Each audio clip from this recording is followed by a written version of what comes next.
Welcome to the Idea Climbing Podcast. Today, I'm discussing how to be a great podcast host with my guest, Mark Iorio. Mark is the host of the show Language of Leadership, a seasoned business culture expert, and a passionate advocate for helping organizations align purpose, people, and performance to build thriving, values-driven cultures. We dive into topics including what it takes to get started in podcasting, the structure of a great podcast interview, how to find and connect with the mission of your podcast, the one thing above all else that you need to do to be a great podcast host, and more golden nuggets of advice. You're going to love this show.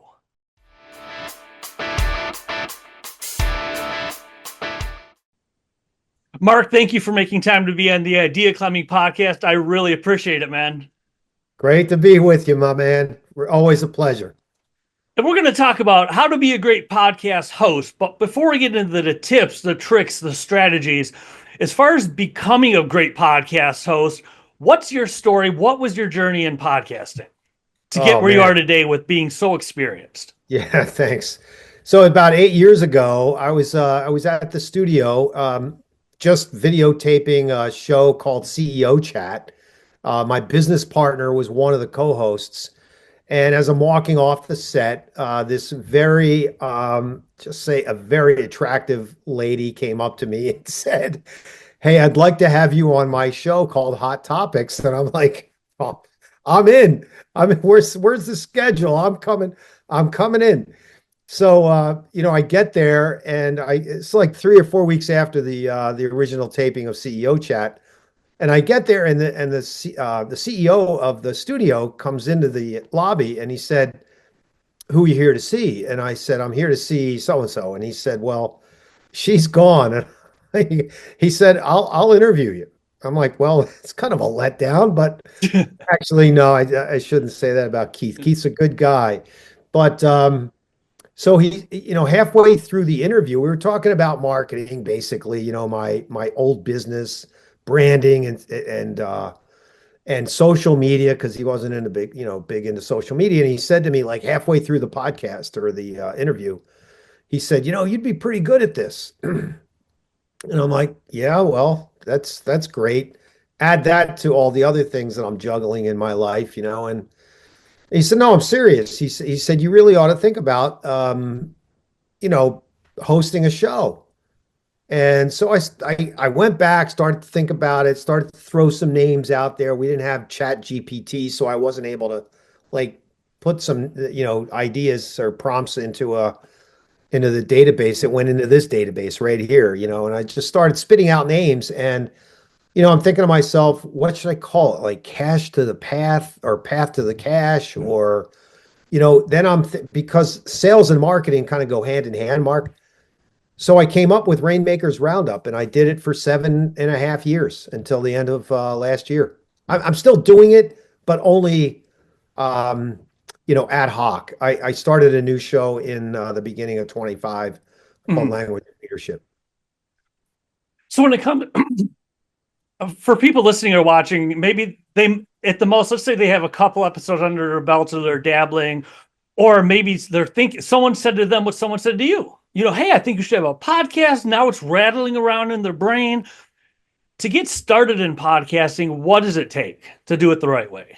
Man, honestly, buddy, you're a curious guy. You're funny. You're outgoing. You're affable. You got to be curious. You have to think about the person that you're interviewing and just do it. Just kind of step into it and be genuine. I'm not going to use that A word that everyone uses, authenticity, but I mean, It's like, but you just have to be honest with yourself and curious about the other person that's across from you, or as your guest. And I would just say, in the beginning, we had 75 shows at the studio, Mark, and there were dozens of hosts that read from a script. I mean, they literally had a script in front of them. Some people would tape it to the base of the camera so that you couldn't see the questions, but they could see them. And there were it was typed that was like 72 point type so that they could see the questions. and it there was no flow to it. There was no real cadence. If you can think about the next question, that you're going to ask someone, like be curious about their lives, be curious about the subject matter, and it'll flow very nice. It's like a conversation, for heaven's sakes. And you can't, I've had people worry about the cameras and the lights and all that stuff too. And I tell them, look, I swear to God, I will make you feel comfortable. I really will. So that was kind of the tips that I got up front. Now that you've done quite a few of them, as far as let's keep with that train of thought. As far as getting started, what kind of advice would you have to what you just said? I love. I hate when I can tell they're reading off of a script. It's like, oh my god, and then I get excited and they change direction. It's like, no. As far as for newer, aspiring or newer podcast hosts, can you break down what is the structure of a conversation? Listening to asking to talking. What kind of advice do you have for creating a successful structure of a conversation for a podcast? Oh my God. So that's a great question. Thank you. So take go through a process, right? In your head, go through a process. Maybe it's, Mark, how did you get started? Mark, why did you love what you did? Or replace Mark with some other name. I mean, but have a specific cadence and let them answer the question. Let let the guest answer the question, please, because you're asking a question, you're curious about them. It's about if you go into it thinking it's about you because you're this great podcaster, then you probably shouldn't do it. You should not do that. But if you're there to shine a light on them and their career path, uh, their product, their service, what they've done for society or whatever it might be, then you're in the right ballpark. But let them answer the question. I've heard so many people just, you could see it in their eyes, Mark. The host is they can't wait for the person to finish. They're ready to ask the next question. Just let them finish. Let them talk. And if they go on too long, maybe there's a hand signal like this or something that's, very inconspicuous that basically says stop talking. I need to go to commercial break or something.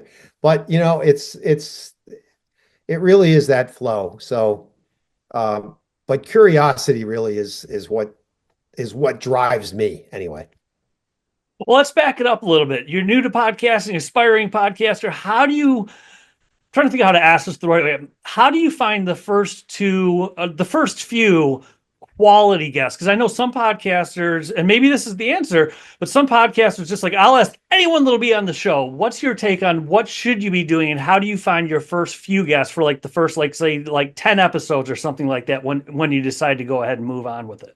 Yeah, another good one. Another good question. So you have a mission for your podcast, right? There's a mission for what you're doing. And if you understand that mission, then go out and look for people that match that mission, right? So let me just give you an example from my perspective. My thinking is, and just because I've done it for 7 years, I'm starting over with language of leadership. Language of leadership is really all about people in leadership positions that not only use language, but their behavior is such that people want to follow them. They want to follow their behavioral patterns. And there are things that they've done in life. There are, products and services that they've produced where people say, I want to follow that person. So who do I find? Who do I look for? I find branding people. I find people in HR um, that care about others. I find leaders of organizations that honestly care about their people. They're heart-centered leaders. How do I find them? By asking friends and colleagues and family members, who would you suggest I get to join me on language of leadership? Because I know my mission and I know that this person would fit the mission. Don't try to squeeze someone into your podcast just because they're a warm body. The conversation should flow and it should be easy for you to ask the questions because you know the mission so well. I love that you're using the word mission instead of topic or any other words or niche or something like that. When it comes to the mission of a podcast, could you unpack that a little bit more? Because I love that terminology. And then answer, how do you find and connect to a mission? What is it and how do you find and connect to it? Yeah, so good. I again, right here, so this in your soul, there's got to be something that's driving you that you want to get out to the world, to the universe. And not to sound corny or anything, but what exactly is driving you to do what you do at each day? When you get up out of bed in the morning, what's that passion all about? And frankly, the podcast should follow that drive. It's easy to write a mission when listen, I want to give back to people. I have one of the things that I do is I have a nonprofit where we collect computers by the hundreds and refurbish them and give them out to the community. I could do a podcast on that because I enjoy bridging that digital divide. I see people that get computers, and we've given away 4,000 of them. So, that is a purpose in my life. Could I do a podcast or a TV show that's based around, giving back to the community because that's a mission of mine? Yeah, but make it yours. Make it something you know that causes your heart to flutter, to beat fast, to be excited, to get your adrenaline up. And then write it out. Write the mission out. This is what I want to do. This is who I want to help. And with Rainmakers Roundup, for example, my mission there, Mark, Mhm. was to help get leaders who are in competitive businesses to share their story, they're doing something different and unique. You were on that program, Mhm. and what you're doing with your life, what you were doing in the past is different. It's really different, and you've managed to change. You pivoted, and you've Yeah. changed things, right? And so, for me, my mission for Rainmakers Roundup was to help get the word out. I have this gift to be able to say to people, what do you do for a living? Let's talk a little bit about you and your journey. And so that was a mission of mine. But it's not that hard to write it and follow it if it's coming from here. That is awesome. And you decide on a podcast, you write out your mission. We talked about getting your first few guests. Yep. In the beginning, it's kind of funny, but it's not at the same time. Unless you're a business celebrity, there is not immediate traction with the normal person in podcasting. Oh. When you're getting through the first 20, 30 some episodes, what advice do you have for people? How do you keep on keeping on when you're looking at the numbers going, oh, they're not there yet? What advice Yeah. do you have to this mentally keep on keeping on? Yeah, work your ass off. I mean, it's Yeah. keep working hard because I told you right before we went on the air that Rainmakers, I had a backlog of 7 months of people that were that were in the queue on the schedule. Language of leadership, I've got a couple of gaps in April already, and it's next month. So it takes time, it takes an effort to get those people booked and on the show, and then you've got to prepare for that as well. Don't we'll talk about that in a minute, but it's really about not giving up. And you said it, keep on keeping on. I say work your ass off, because if you don't do that, you're going to end up with an inconsistent schedule. There's going to be no cadence. You're going to do it one week, and then you're going to forget about it, and then you know boom, there goes the mission. You got to work your Why butt off. why is cadence I think this is important because I know when I started out it was sporadic because it was just like a hobby or something. Why is cadence important? Could you explain that? Because I think potential podcasters and newer podcasters really need to understand you can't just throw it up whenever you want to. Why is cadence important? Because people, if you're going to try to get some sort of a following, not just a following and an audience following like you have, but a following of guests, a following of people commenting on your program, your show, your podcast. If you don't have that consistency, I mean, think about it. It's like an engine of a car. Just keep it's missing. It's missing. It keeps, one of the cylinders isn't running, and the car is going to run really rough. Your podcasting is going to run really rough. You're not going to have a flow. And, even honestly, this still happens to me after 8 years. When I get a cancellation and I cannot fill the gap on a Wednesday morning, I feel like I'm missing something. So like a chunk of me has left. I feel horrible. It's like working out and you miss a workout or two. Um, you have the feeling of, Sunday night I get up, Sunday night I go to bed. You know what I think about for Wednesday? Who's going to be my guest? So that's important to keep that going, on a consistent basis. Otherwise, it's like any other habit. Mhm. It takes an effort. It takes an ongoing effort. You know, whether diet, exercise, podcasting, whatever it is, it's got to be consistent. What's your take on live podcasting versus always doing pre-recorded podcasts? Where do you lie on that spectrum, and what advice do you have? Oh God. Listen, we try to do it was a little different with us because we had a TV studio and there were 75 shows. But 4 or 5, maybe 5.5 years ago, we tried to do live broadcasts or live podcasts. And it was a cluster mess. We'll just keep it clean. We'll keep it, that F word is in there, Yeah. but we'll keep it clean. It was a cluster mess because you go over by a minute and there's a show behind you. They're behind and then it goes on and on and on and everybody's all messed up. When you do it live, like if we were doing live right now, a lot of times people get very like anxious about the fact that this is going out live. I like pre-recorded. I do because it gets people to relax. Don't worry about it. I get this question almost every time. What happens if I mess up? What happens if I say a bad word? I'm like, don't worry about it. Just please don't worry about it. We'll fix it. You know, when it's recorded live, when it's recorded live, it's like it's out there, man. You can't fix it.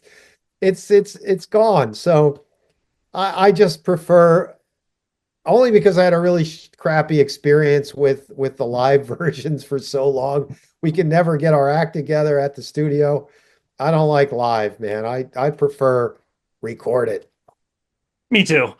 And how about one? Now that we're at the point where it would be once you get up and running, you're however many you're established, you're starting to get downloads, listens, views, however you rank it.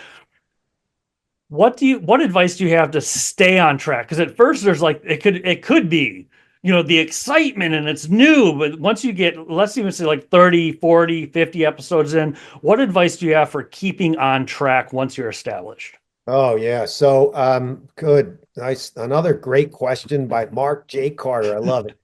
Um, listen, man, if you cannot follow up and get, it posted on social media or on YouTube or Vimeo or wherever you're putting it, Rumble, hire someone to do it for you so that there is that level of consistency out there.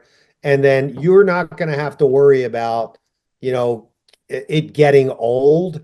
You produce the content and let someone else handle the mechanical side of it, getting it out in the social media realm because the worst thing you could do is, I mean, for me, buddy, I've done this a bunch of times.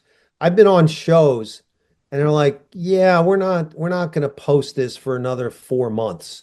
And you forget about it. It's like, why did I even bother? I mean, I hate to say that, but like, why did I even bother? So I try like last Wednesday, I did an interview with Charles Dance. Yesterday I posted it. Yesterday. So it was 5, 6 days, right? Between me doing it and the post. If you can't do it, just hire someone else. Find someone who you trust. And we have covered a lot of ground in a short period of time. As far as being a great podcaster, any step along the journey that may be reinforcing something we mentioned or maybe something we haven't touched on yet, if someone listening or watching is thinking, I love this, there's a lot of good stuff here. If you were to say, if you want to be a great podcaster, above all else, at least do this one thing, at least do this, what would you tell people to do? Be yourself. Just be you. Be you. I am again. I'm not going to use that word authenticity, but be yourself. You, as I said, you're a funny guy. You're smart. You're affable. You've got, a level of curiosity, and you're genuinely interested in the other person. If that's your personality, it comes through, Mark. Yours comes through. So I would say that you just be you, be you. And if people want to find you online, where's the best place or places to go? I'm all over LinkedIn. You can also get me at Mark.Iorio is Iorio at getbcat.com. So it's getbcat.com. And yeah, just check me out on LinkedIn, man. I'm all over the place. Thank you so much. I appreciate you. This has been All right, awesome. brother. Thank you, man. I appreciate it. Scene.